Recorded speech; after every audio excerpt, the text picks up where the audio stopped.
കുഞ്ഞുങ്ങളെ ഗ്ലാക്സോയാണ്. ഇന്ന് നമ്മൾ 2025 PSC ചോദിച്ച കണക്കിലെ ചോദ്യങ്ങളുടെ ഡിസ്കഷനാണ്. 5ാമത്തെ പാർട്ട് വീഡിയോ ആണ്. സ്റ്റാർട്ട് ചെയ്താലോ? ശരി, 1ാമത്തെ ചോദ്യം. 2 മേശകളുടെയും 4 കസേരയുടെയും വില 16,000 രൂപ. ഒരു മേശയുടെ വില 6 കസേരയുടെ വിലയ്ക്ക് തുല്യവുമാണ്. അങ്ങനെയെങ്കിൽ 9 കസേരയുടെ വില കണ്ടുപിടിക്കാനാ. അപ്പം ഞാനൊന്ന് എഴുതിക്കോട്ടെ. മേശയുടെ വിലയെ എം എന്നും കസേരയുടെ വിലയെ കെ എന്നും ഒന്ന് എഴുതിക്കോട്ടെ. നമുക്ക് ഇക്വേഷൻ ഒന്ന് ഫ്രെയിം ചെയ്യാൻ വേണ്ടിയാണ്. അപ്പം 2 മേശ എന്ന് പറയുമ്പം 2 എം, 4 കസേര എന്ന് പറയുമ്പം 4 കെ. ഇവരുടെ വിലയാണ് എത്ര എന്ന് പറയുന്നത്? 16,000 എന്ന് പറയുന്നത്. ഓക്കെ ആണോ? ഇതാണ് ആദ്യം തന്നെ നമുക്ക് ഫ്രെയിം ചെയ്യാവുന്ന ഒരു ഇക്വേഷൻ. ഇനി 2ാമത്തെ സെൻറ്റൻസിൽ എന്താ പറയുന്നത്? ഒരു മേശയുടെ വില, അപ്പോൾ 1 എം എന്ന് പറയുന്നത് 6 കസേരയുടെ വിലയ്ക്ക് തുല്യമാണ്. അപ്പോൾ 1 എം 6 കെക്ക് തുല്യമാണെന്ന് പറയുന്നു. ഓക്കെ ആണോ എൻ്റെ കുട്ടികളെ? ഈ ഇക്വേഷനിൽ ഒരു 2 എം ഉണ്ട്. അപ്പം നമുക്ക് ഇവനെ ഒന്ന് 2 കൊണ്ട് ഗുണിച്ച് 2 എമ്മിൻ്റെ വില കാണാമല്ലോ. 1 എം 6 കെ ആണെങ്കിൽ 2 എം എത്രയാ? അതിൻ്റെ ഇരട്ടിയാണ്, 12 കെ ആണ്. അപ്പം ഈ 2 എം കിടക്കുന്ന സ്ഥാനത്ത് ഈ 12 കെ അങ്ങ് സബ്സ്റ്റിറ്റ്യൂട്ട് ചെയ്യരുതോ? 2 എമ്മിൻ്റെ വില 12 കെ ആണെന്ന് നമുക്ക് മനസ്സിലായി. അപ്പം 2 എമ്മിൻ്റെ സ്ഥാനത്ത് ഞാൻ 12 കെ സബ്സ്റ്റിറ്റ്യൂട്ട് ചെയ്യുവാണ്. അപ്പം 12 കെ പ്ലസ് 4 കെ എന്ന് പറയുന്നത് 16,000 തുല്യം. 12 കെയും 4 കെയും കൂട്ടിയ 16 കെ. 16 കെയുടെ വിലയാണ് 16,000. അപ്പം കെയുടെ വാല്യൂ എത്ര? 16,000 ഡിവൈഡഡ് ബൈ 16. എഴുതണോ സ്റ്റെപ്പ്? 16,000 divided by 16. കെയുടെ വില 1000 എന്ന് കിട്ടി. ഓക്കെയാണ്. ഒരു കസേരയുടെ വില 1000. എന്താ എൻ്റെ കുട്ടികളെ അറിയണ്ടേ? 9 കസേരയുടെ വില എത്രന്നാ? ഒരു കസേരയുടെ വില 1000 എങ്കിൽ 9 കസേരയുടെ വില 9,000 ആണ് നമ്മുടെ ആൻസർ. ക്ലിയർ ആയോ എൻ്റെ കുട്ടികൾക്ക്? എളുപ്പമല്ലേ? 2 ഇക്വേഷനിൽ നിന്ന് 2 സെൻറ്റൻസുകളിൽ നിന്ന് 2 ഇക്വേഷൻ ഫ്രെയിം ചെയ്യുന്നു. അതിൽ നിന്ന് കെ എന്ന് പറയുന്ന കസേരയുടെ വില കണ്ടുപിടിക്കുന്നു. അത്രയേ ഉള്ളൂ. സിമ്പിളാണെന്നേ. അടുത്ത ചോദ്യം. രാഹുലിൻ്റെ രമ്യയുടെയും ഇപ്പോഴത്തെ പ്രായങ്ങൾ തമ്മിലുള്ള റേഷ്യോ 9:10. 4 വർഷങ്ങൾക്ക് ശേഷം അവരുടെ പ്രായങ്ങൾ തമ്മിലുള്ള റേഷ്യോ 11:12 ആണെങ്കിൽ രാഹുലിൻ്റെ ഇപ്പോഴത്തെ പ്രായം എത്രന്നാ? അപ്പം എൻ്റെ കുട്ടികളൊന്ന് ശ്രദ്ധിച്ചേ. ഇപ്പോഴത്തെ പ്രായങ്ങളുടെ റേഷ്യോ 9:10. പിന്നെന്താ പറയുന്നത്?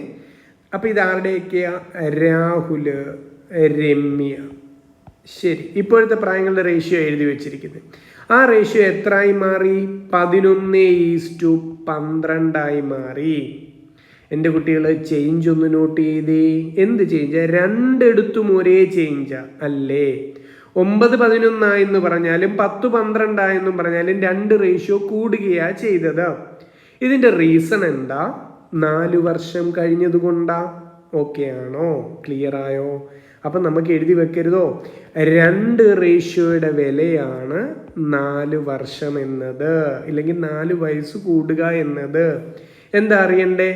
രാഹുലിൻ്റെ ഇപ്പോഴത്തെ പ്രായം എത്രന്നാ? രാഹുലിൻ്റെ ഇപ്പോഴത്തെ പ്രായത്തിൻ്റെ റേഷ്യോ എത്രയാ? 9 ആണ്. 9 എന്ന റേഷ്യോയുടെ വില എത്ര എന്ന് കണ്ടുപിടിച്ചാൽ പോരെ എൻ്റെ കുട്ടികളെ? ഒന്നെങ്കിൽ ക്രോസ് ചെയ്യുക, അല്ലെങ്കിൽ 2 4 ആണെങ്കിൽ 2ൻ്റെ ഇരട്ടി 4. അപ്പോൾ 9ൻ്റെ ഇരട്ടി ആയിരിക്കത്തില്ലേ നമ്മുടെ ആൻസർ? അപ്പോൾ രാഹുലിൻ്റെ പ്രായം, ഇപ്പോഴത്തെ പ്രായം എത്ര എന്ന് ചോദിച്ചാൽ 18 വയസ്സെന്ന് പറയാവുന്നതേ ഉള്ളൂ. വലിയ ഇക്വേഷൻ ഒന്നും ഫ്രെയിം ചെയ്യാൻ നിൽക്കാതെ തന്നെ ആൻസറിലേക്ക് ഓടിക്കയറാവുന്നതേ ഉള്ളൂ. റേഷ്യോയിൽ വന്ന ചേഞ്ച് നോക്കുക. 2 റേഷ്യോയിലും കോമൺ ആയിട്ടാണ് ചേഞ്ച് ഉണ്ടായത്. അതുകൊണ്ട് നമ്മൾ ചിന്തിക്കുക, ആ ചേഞ്ചിന് എന്താ റീസൺ? 4 വർഷം കഴിഞ്ഞതാ റീസൺ. അപ്പം 2 ചേഞ്ച് വരാൻ കാരണം 4 വർഷം കഴിഞ്ഞതാ. അപ്പം 2ൻ്റെ വിലയാണ് 4 വർഷം. 4 വർഷം എന്ന് വെച്ചാൽ 4 പ്രായം എന്ന് പറയരുതോ? 4 വയസ്സെന്ന് കൂടി എന്ന് പറയരുതോ? അങ്ങനെങ്കിൽ 9 എന്ന റേഷ്യോയുടെ വിലയാ അറിയേണ്ടത്. ക്ലിയർ ആയോ? മുന്നോട്ട് പോയിക്കോട്ടെ. അടുത്ത ചോദ്യം. 2 സംഖ്യകൾ മൂന്നാമത്തെ ഒരു സംഖ്യയേക്കാൾ യഥാക്രമം 30%, 37% കുറവെന്നാ പറയുന്നത്. അപ്പം ഇവിടെ 3 സംഖ്യയുണ്ട്. 1, 2, 3. ശരി, ആദ്യത്തെ രണ്ട് സംഖ്യ മൂന്നാമത്തെ സംഖ്യ വെച്ച് പറഞ്ഞ് മൂന്നാമത്തെ സംഖ്യ ഞാൻ 100 എന്ന് എടുത്തോട്ടെ കമ്പാരിസന്റെ എളുപ്പത്തിന് വേണ്ടി. ശരി, ആദ്യത്തെ സംഖ്യ മൂന്നാമത്തെ സംഖ്യയേക്കാൾ 30% കുറവ്. 100-നേക്കാൾ 30% കുറവ് എന്ന് പറയുമ്പോൾ 100 നിന്ന് 30 കുറച്ച് 70 ആദ്യത്തെ സംഖ്യ എന്ന് പറയാവുന്നതേ ഉള്ളൂ. രണ്ടാമത്തെ സംഖ്യ മൂന്നാമത്തെ സംഖ്യയേക്കാൾ 37% കുറവ്. അപ്പൊ 100 നിന്ന് 37 കുറച്ച രണ്ടാമത്തെ സംഖ്യ 63. ഇതൊക്കെയാണ് നമ്മുടെ സംഖ്യകളിൽ നിന്ന് കിട്ടും ആദ്യത്തെ സെന്റൻസിൽ നിന്നുകൊണ്ട് തന്നെ. എന്താ അറിയേണ്ടത്? രണ്ടാമത്തെ സംഖ്യ ആദ്യത്തെ സംഖ്യയേക്കാൾ എത്ര ശതമാനം കുറവാണ്? രണ്ടാമത്തെ സംഖ്യ ആദ്യത്തെ സംഖ്യയേക്കാൾ എത്ര ശതമാനം കുറവാണ്? രണ്ടാമത്തെ സംഖ്യ ആദ്യത്തെ സംഖ്യയേക്കാൾ എത്ര കുറവാ? 70 63. 63 70-നേക്കാൾ 7 കുറവാ. എത്ര ശതമാനം കുറവെന്ന് അറിയണ്ടേ? അപ്പൊ 7 എന്ന് പറയുന്നത് 70-ന്റെ എത്ര ശതമാനം എന്ന് നോക്കിയാൽ പോരെ. 7 ഡിവൈഡഡ് ബൈ 70 ഇൻറ്റു 100. ക്ലിയർ ആയോ എൻ്റെ കുട്ടികൾക്ക്? 0 0 ക്യാൻസൽ ചെയ്യാൽ 70/7 10% കുറവ്. എളുപ്പമല്ലേ? പറയട്ടെ അടുത്ത ചോദ്യം. അടുത്ത ചോദ്യം, ഒരു നിക്ഷേപത്തിന്മേൽ 4% വാർഷിക നിരക്കിൽ 2 വർഷത്തേക്കുള്ള കൂട്ടുപലിശയും സാധാരണ പലിശയും തമ്മിലുള്ള വ്യത്യാസം 20 രൂപ. അങ്ങനെയെങ്കിൽ നിക്ഷേപിച്ച തുക എത്ര എന്നാണ് കണ്ടുപിടിക്കേണ്ടത്. അപ്പൊ 2 വർഷത്തെ കൂട്ടുപലിശയും സാധാരണ പലിശയും തമ്മിലുള്ള ഡിഫറൻസ് കാണുന്ന ഇക്വേഷൻ നിങ്ങൾക്കറിയാം. P × R/100 the whole square ആണ്. ഡിഫറൻസ് എത്ര എന്ന് ചോദ്യത്തിൽ പറയുന്നു? 20 ഡിഫറൻസ്. നിക്ഷേപിച്ച തുകയായ P കാണേണ്ടത്. പലിശ നിരക്ക് എത്രയാ? 4 4/100 സ്ക്വയർ. അപ്പോൾ ഒരു 4/100 കൂടെ ഞാൻ എഴുതുവാട്ടോ. ശരി എൻ്റെ കുട്ടികൾ പറ. 20 = P × 4 100 വെട്ടിപ്പോത്തില്ലേ? 4 × 25 അല്ലേ 100. അപ്പൊ രണ്ടിടത്തും വെട്ടിക്കഴിയുമ്പോൾ ഇങ്ങനെ വരും അല്ലേ? P ഒരു സൈഡിൽ കിടക്കട്ടെ. ആ 2 25 ക്രോസിന് ലെഫ്റ്റിലോട്ട് അങ്ങ് കയറിപ്പോത്തില്ലേ? ഇങ്ങോട്ട് അങ്ങ് കയറിപ്പോത്തില്ലേ? അപ്പൊ നമുക്ക് എഴുതാം 20 × 25 × 25 എന്ന് പറയുന്നതാണ് ആരുടെ വില? P-യുടെ വില. അതെ, അപ്പം ഇങ്ങോട്ട് എഴുതിക്കോട്ടെ ഞാൻ ഇനി. അപ്പം P എത്ര എന്ന് ചോദിച്ചാൽ 20 × 25 × 25. 25-ന്റെ സ്ക്വയർ എത്ര? 625. അപ്പൊ ഇവിടെ നിക്ഷേപിച്ച തുക എത്ര എന്ന് ചോദിച്ചാൽ 625 × 20 എത്രയാ? അത് 625-ന്റെ ഇരട്ടി 1006-ന്റെ ഇരട്ടി 12, 25-ന്റെ ഇരട്ടി 50. ഒരു 0 കൂടി ഇടാൻ മറക്കരുത്. അപ്പൊ നിക്ഷേപിച്ച തുക എത്ര? 12,500 രൂപയാണ്. അടുത്ത പറഞ്ഞോട്ടെ. അടുത്ത ചോദ്യം റേഷ്യോയുടെ ഒരു സിമ്പിൾ ചോദ്യമാണ്. U/V തന്നിട്ടുണ്ട്, V/W തന്നിട്ടുണ്ട്, യുടെ യഥാർത്ഥ വില തന്നിട്ടുണ്ട്. നമുക്ക് W-ന്റെ വില കാണണം. ശരി, U ഉണ്ട്, V ഉണ്ട്, W ഉണ്ട്. ആദ്യം ഇവരുടെ 3 പേരുടെയും കൂടെ റേഷ്യോ ഒന്ന് കാണാം. U/V എത്രയാ? 4:7. യുവിൻ്റെയും വിയുടെയും താഴെ ഞാൻ എഴുതി വെച്ച് 4:7. ഇനി V/W എത്രയാ? 9:7. വിയുടെയും W-ൻ്റെയും താഴെ ഞാൻ എഴുതി വെച്ച് 9:7. ബ്ലാങ്ക് ആയി കിടക്കുന്ന സ്ലോട്ടുകളൊന്ന് ഫില്ല് ചെയ്യണമല്ലോ. ലെഫ്റ്റ് സൈഡിൽ 7 ഉണ്ട്. അപ്പോൾ 7-ന്റെ കോപ്പി എടുത്ത് ഇങ്ങോട്ട് ഇടാം. ഈ ബ്ലാങ്ക് സ്ലോട്ടിൽ നോക്കുമ്പോൾ റൈറ്റ് സൈഡിൽ 9 ഉണ്ട്. 9-ന്റെ കോപ്പി എടുത്ത് ഇങ്ങോട്ട് ഇടാം. കഴിഞ്ഞില്ലേ? ഇനി ഇവരെ അങ്ങ് ഗുണിച്ചെഴുതിയ പോരെ. 9 × 4 36, 9 × 7 63, 7 × 7 49. അപ്പൊ യുവും വിയും ഡബ്ല്യുവും തമ്മിലുള്ള റേഷ്യോ നമുക്ക് കിട്ടി 36:63:49. യുവിന്റെ റേഷ്യോ 36 കിട്ടി. ചോദ്യം പറയുന്നു യുവിന്റെ വില എത്ര? 72. അപ്പം 36 എന്ന റേഷ്യോയുടെ വിലയാണ് 72. എന്താ കണ്ടുപിടിക്കണ്ടേ? ഡബ്ല്യുവിന്റെ ആക്ച്വൽ വാല്യൂ ആ കാണണ്ടേ. ഡബ്ല്യുവിന്റെ റേഷ്യോ എത്രയാ?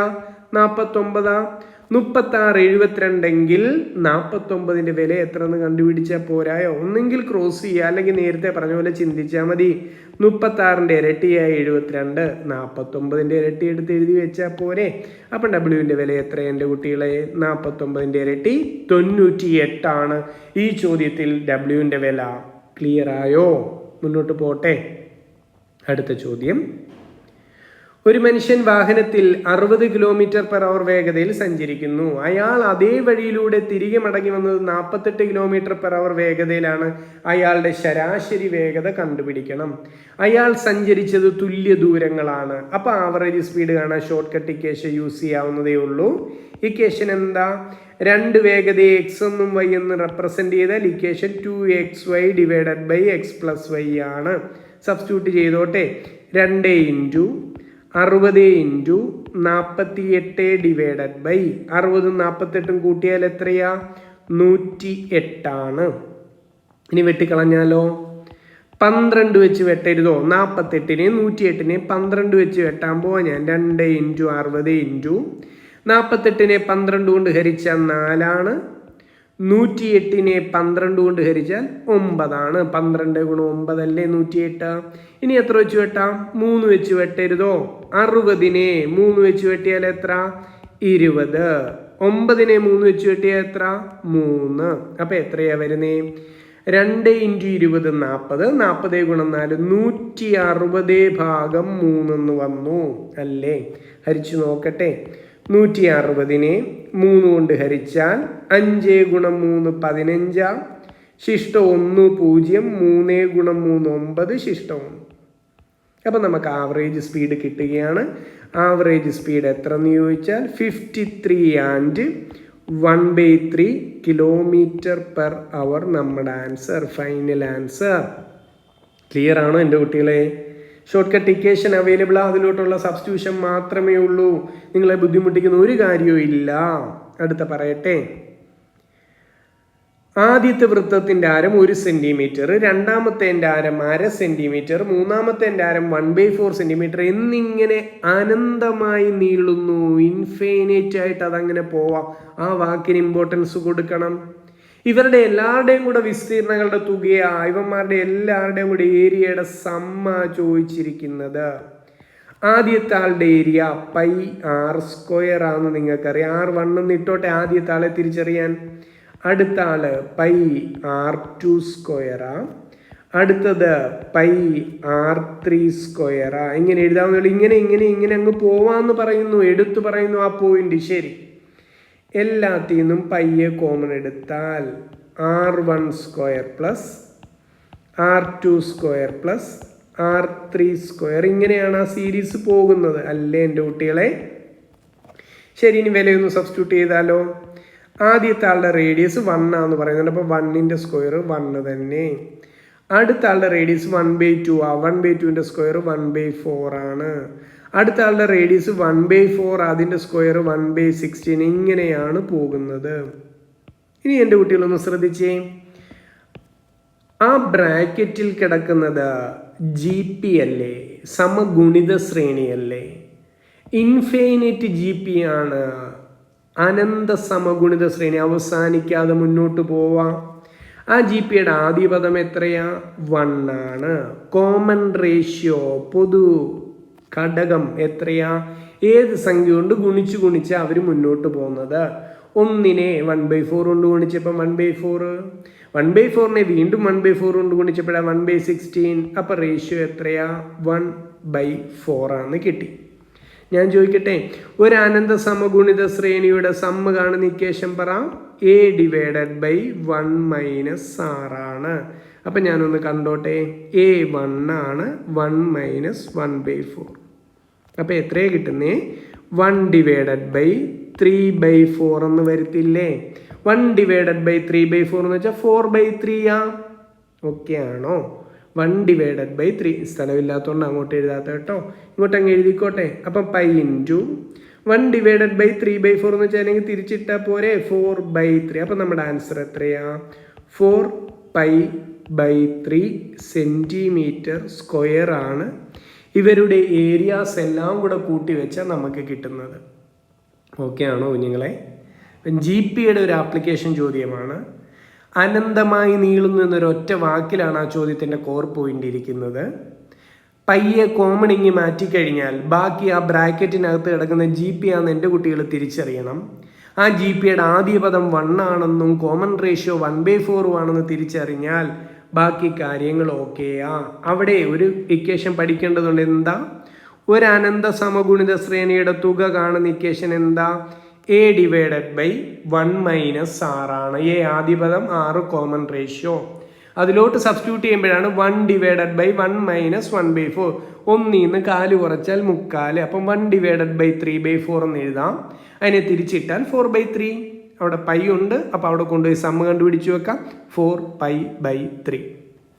ക്ലിയർ ആണോ? നല്ലൊരു ചോദ്യമായിരുന്നു, ശ്രദ്ധിച്ച് ഡീൽ ചെയ്യാട്ടോ. അടുത്ത ചോദ്യം, എ ഒരു ജോലി 4 മണിക്കൂർ കൊണ്ടും, അപ്പോൾ അത് അതേപോലെ എഴുതുക, എ 4 മണിക്കൂർ കൊണ്ടും, ബിയും സിയും കൂടെ ചേർന്ന് അതേ ജോലി 3 മണിക്കൂർ കൊണ്ടും, എയും സിയും ചേർന്ന് അതേ ജോലി 2 മണിക്കൂർ കൊണ്ടും ചെയ്തു തീർക്കുന്നു. ശരി, അങ്ങനെയെങ്കിൽ ടോട്ടൽ വർക്ക് ഒന്ന് കണ്ടാലോ? ടോട്ടൽ വർക്ക് കാണാം. 4 കൊണ്ടും 3 കൊണ്ടും 2 കൊണ്ടും ഹരിക്കാൻ പറ്റുന്ന ഏതെങ്കിലും ഒരു സംഖ്യ എഴുതി വെച്ചാൽ മതി. ഞാൻ 12 എഴുതി വെച്ചു, അല്ലെങ്കിൽ LCM എടുത്തങ്ങ് വെച്ചാൽ മതി. ഇനി ഞാൻ എഫിഷ്യൻസി കാണാൻ പോവാ. എയുടെ എഫിഷ്യൻസി എത്ര, ബി പ്ലസ് സിയുടെ എത്ര, എ പ്ലസ് സിയുടെ എത്ര എന്ന് കാണാൻ പോവാ.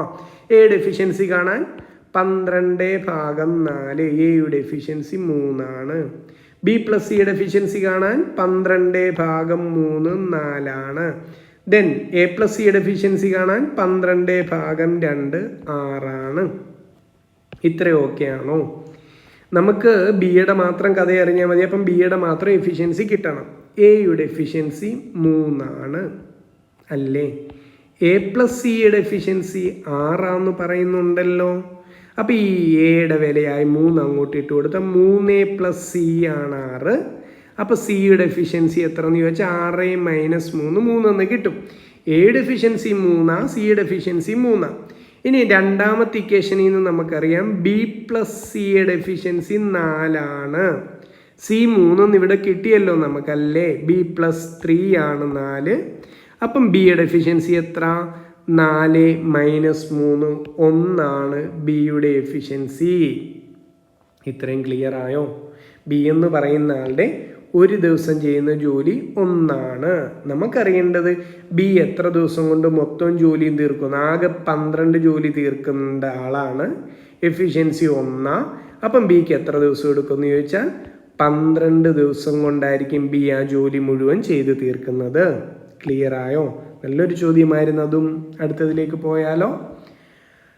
ഒരു ത്രികോണത്തിൻ്റെ ആംഗിളുകൾ 5:3:4 എന്ന അംശബന്ധത്തിലാണ്. അതിൻ്റെ ചെറിയ കോൺ കാണാനാണ് പറയുന്നത്. സിമ്പിൾ ചോദ്യവാ. ഞാൻ ചോദിക്കട്ടെ, ഈ ആംഗിൾസിൻ്റെ എല്ലാം കൂടെ സമ്മിൻ്റെ റേഷ്യോ എത്ര? 5 3 8 4 12. നിങ്ങൾക്കറിയാം ഒരു ത്രികോണത്തിൻ്റെ ആംഗിൾസ് എല്ലാം കൂടെ കൂട്ടിയാൽ 180 ഡിഗ്രി കിട്ടണം. അപ്പം 12 എന്ന റേഷ്യോയുടെ വിലയാണ് 180 ഡിഗ്രി. എന്താ കാണണ്ടേ? ചെറിയ കോൺ കാണണം. ഇവിടുത്തെ ചെറുതാരാ? 3 അല്ലേ? 12ൻ്റെ വില 180 എങ്കിൽ 3ൻ്റെ വില എത്ര എന്ന് കണ്ടാൽ പോരെ? ആൻസർ ആയില്ലേ എൻ്റെ കുട്ടികളെ? അപ്പം 3 × 180 / 12. 3ഉം 12ഉം ക്യാൻസൽ ആയിപ്പോൾ 4 വെച്ച് 180 / 4. നമ്മുടെ ആൻസർ ഇവിടുത്തെ ചെറിയ ആംഗിൾ എത്ര എന്ന് ചോദിച്ചാൽ 45 ഡിഗ്രിയാണ്. അടുത്ത പറയട്ടെ. അടുത്ത ചോദ്യം ഇതാണ്. 40 മീറ്റർ നീളവും 30 മീറ്റർ വീതിയുമുള്ള ഒരു ചതുരത്തിനെ പറ്റിയാണ് കഥ പറയുന്നത് ആദ്യം. അപ്പം ഞാനൊന്ന് എഴുതി വെക്കാം. ഇവൻ്റെ നീളം 40, അപ്പം ഇതും 40. വീതി എത്ര? 30, അപ്പം ഇതും 30. ശരി, എങ്കിൽ ഇതിൻ്റെ ചുറ്റളവ് എത്ര എൻ്റെ കുട്ടികൾ? ഒരു ഇക്വേഷനും വേണ്ട, ഇത് നോക്കി പറയാം. 40 40 80, 30 30 60, 80 60 140 മീറ്റർ ആണ് ഇവൻ്റെ ചുറ്റളവ്. ഇനി എന്താ? അതേ ചുറ്റളവുള്ള ഒരു സമചതുരം ഉണ്ടെന്നാണ് പറയുന്നത്. അപ്പം നേണ്ട ഒരു സമചതുരം ഞാൻ ഉണ്ടാക്കി വെച്ചു. ഈ സമചതുരത്തിൻ്റെ ഒരു വശം എ ആണെങ്കിൽ എല്ലാ വശവും എ ആണെന്ന് എൻ്റെ കുട്ടികൾക്ക് അറിയാം. ഈ സമചതുരത്തിൻ്റെ ചുറ്റളവും ഇതേ 140 എന്നാ പറയുന്നേ. അപ്പം ഇനി സമചതുരത്തിൻ്റെ ചുറ്റളവും 140. ഓരോ വശങ്ങളും എ ആ. അങ്ങനെങ്കിൽ സമചതുരത്തിൻ്റെ ചുറ്റളവ് കാണുന്ന ഇക്വേഷൻ 4a ആണ്. അപ്പോൾ 4aയുടെ വിലയാണ് 140. നമുക്ക് ഒരു വശത്തിൻ്റെ നീളമായ എ എത്ര എന്ന് കണ്ടാൽ മതി? 140/4 ചെയ്താൽ പോരെ? ആൻസർ ആയില്ലേ? 35 മീറ്റർ നമ്മുടെ ആൻസർ. ക്ലിയർ ആണോ എൻ്റെ കുട്ടികൾക്ക്? എളുപ്പമല്ലേ? ഒരു ചോദ്യം കൂടെ പറയട്ടെ. ചോദ്യം ശ്രദ്ധിക്കാം. മുകളിൽ കിടക്കുന്ന പദങ്ങൾ ആരാ എൻ്റെ കുഞ്ഞുങ്ങളെ? ഒറ്റ സംഖ്യകളാ. എവിടം വരെ ഒറ്റ സംഖ്യകൾ? n വരെയുള്ള. അവരുടെ തുകയാണ് ആദ്യത്തെ n ഒറ്റ സംഖ്യകളുടെ തുകയാണ് ഈ കിടക്കുന്നത്. ഇക്വേഷൻ പറ. ആദ്യത്തെ n ഒറ്റ സംഖ്യയുടെ തുക കാണുന്ന ഇക്വേഷൻ n². എങ്കിൽ താഴെ കിടക്കുന്ന ആരാ? ആദ്യത്തെ n എണ്ണൽ സംഖ്യകളുടെ തുകയാ. ഇക്വേഷൻ പറ. ആദ്യത്തെ എണ്ണൽ സംഖ്യയുടെ തുക കാണാൻ n × n + 1/2 ആണ്. നമുക്കറിയാവുന്നതാണ്. ഓക്കെ ആണോ എൻ്റെ കുട്ടികളെ?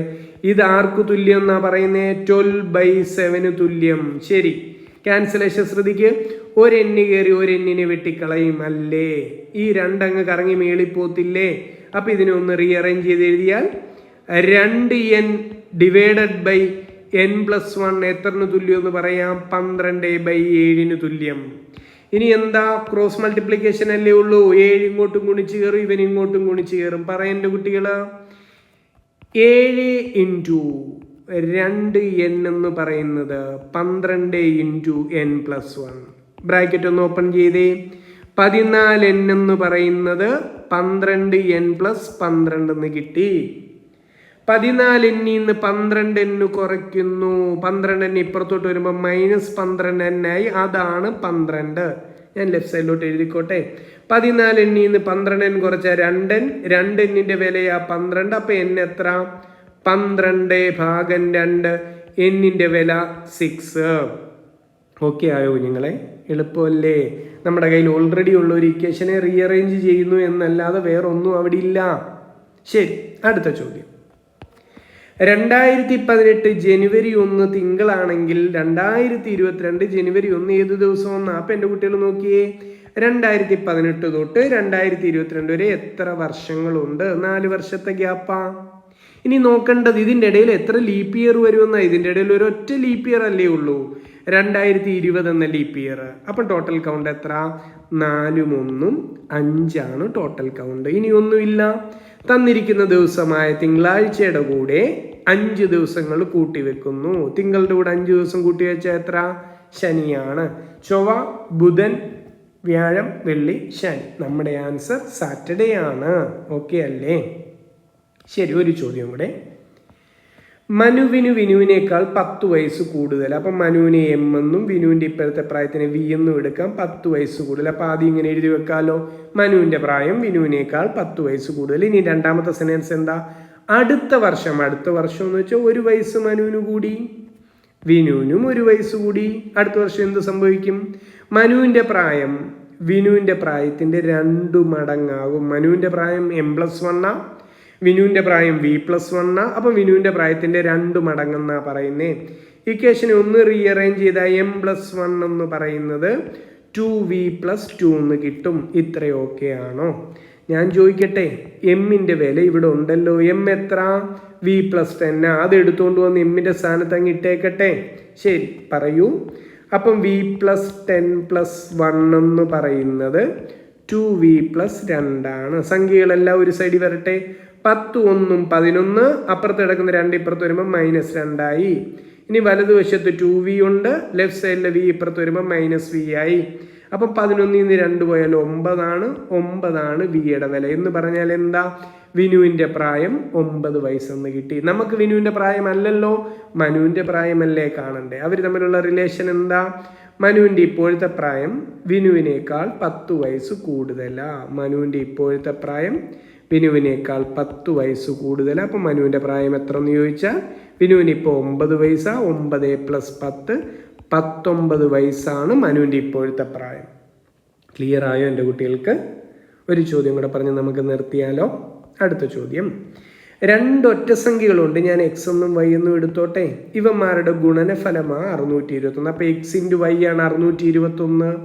അതേപോലെ ഇവരുടെ തുകയും തന്നിട്ടുണ്ട്, x+y തന്നിട്ടുണ്ട് 50 എന്താ അറിയേണ്ടത്? ഈ ഒറ്റസംഖ്യയുടെ തൊട്ടടുത്ത് കിടക്കുന്ന 2 ഒറ്റസംഖ്യ, എക്സ് ഒരൊറ്റ സംഖ്യയാണെങ്കിൽ അതിൻ്റെ തൊട്ടടുത്ത് കിടക്കുന്ന ഒറ്റസംഖ്യ x+2 ആയിരിക്കുമല്ലോ. ഒറ്റസംഖ്യ 2 കൂട്ടി മുന്നോട്ട് പോകുന്ന ശ്രേണിയല്ലേ. y ഒരൊറ്റ സംഖ്യയെങ്കിൽ വൈയുടെ തൊട്ടടുത്ത് കിടക്കുന്ന ഒറ്റസംഖ്യ y+2 അല്ലേ. ഇവന്മാരുടെ ഗുണനഫലമാ കാണണ്ടേ. നമുക്കൊന്ന് ഗുണിച്ചാലോ? ഒന്ന് ശ്രദ്ധിച്ച് പറഞ്ഞേ. ആദ്യം എക്സ് വേണ്ടി ഇങ്ങോട്ടും ഗുണിച്ച് കയറും അല്ലേ. ഒന്ന് ഗുണിച്ചാട്ടെ. x × y xy പ്ലസ് 2ലേക്ക് x ഗുണിച്ച് കയറുമ്പോൾ 2x പ്ലസ് ഇനി എന്താ? ഈ 2 ഇങ്ങോട്ടും ഗുണിച്ച് കയറും. 2 വൈയിലോട്ട് ഗുണിച്ച് കയറിയ 2y പ്ലസ് 2ലേക്ക് ഗുണിച്ച് കയറിയ 4. ഇതിനൊന്ന് റീഅറേഞ്ച് ചെയ്താൽ xy പ്ലസ് 2 ഗുണം x പ്ലസ് y പ്ലസ് 4 എന്ന് കിട്ടും അല്ലേ എൻ്റെ കുട്ടികളെ. ഞാൻ ചോദിക്കട്ടെ, ഈ xyയുടെ വില എത്ര എന്നറിയാം? 621 എന്നറിയാം. x+y എത്ര എന്നറിയാം? 50 എന്നറിയാം. ആ സ്ഥാനത്തൊട്ട് അതൊന്ന് സബ്സ്റ്റിറ്റ്യൂട്ട് ചെയ്താൽ പോരെ. xy 621 പ്ലസ് 2 ഗുണം x+y എത്ര? 50 പ്ലസ് 4. അപ്പോൾ എത്രയാണ് വരുന്നത്? 621 പ്ലസ് 2 ഗുണം 50 100 100 പ്ലസ് 4 621 104 കൂടെ കൂട്ടിയാൽ നമ്മുടെ ആൻസറായി 725. ക്ലിയർ ആണോ എൻ്റെ കുട്ടികൾക്ക്? അപ്പോൾ ഏറ്റവും റീസെൻ്റായിട്ട് PSC ചോദിച്ച കുറച്ച് ചോദ്യങ്ങളാണ് നമ്മൾ ഡിസ്കസ് ചെയ്തേ. മുന്നോട്ടുള്ള എൻ്റെ കുട്ടികളുടെ യാത്രയ്ക്ക് ഇത് ഉപകാരപ്പെടുമെന്ന് വിശ്വസിക്കുന്നു. അപ്പം കണക്ക് ഇഷ്ടപ്പെട്ട് പഠിക്കുക, മനസ്സിലാക്കി പഠിക്കുക. അപ്പം വീണ്ടും കാണാം കേട്ടോ. Okay, thank you.